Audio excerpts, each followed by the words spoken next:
targeting the U.S.? Is Russia still targeting the U.S., Mr. President? Press, let's go. The president said no, but the White House says he was only saying no to any more questions from reporters.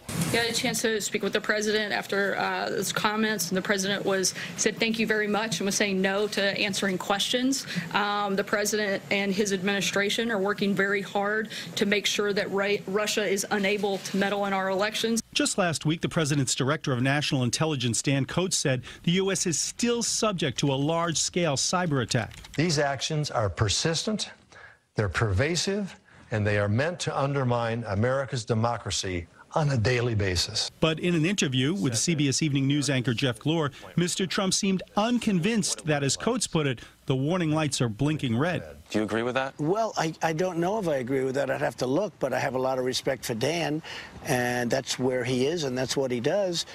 Again, we're working on it very hard. We're upgrading things at a very rapid pace. This is the second time this week there's been confusion over what the president meant to say regarding Russia. Yesterday, he said he misspoke while saying there was no reason for Russia to meddle in U.S. elections. The sentence should have been, I don't see any reason why it wouldn't be Russia. At his cabinet meeting today, Mr. Trump once again insisted he's been tougher on Russia than any other president. And I think President Putin knows that better than anybody, certainly a lot better than the media. He understands it, and he's not happy about it, and he shouldn't be happy about it. In the meantime, Senate Democrats want to hold a hearing with the U.S. interpreter who is in the room at the private meeting during the summit between Mr. Trump and Putin. President Trump wanted no one else in the room.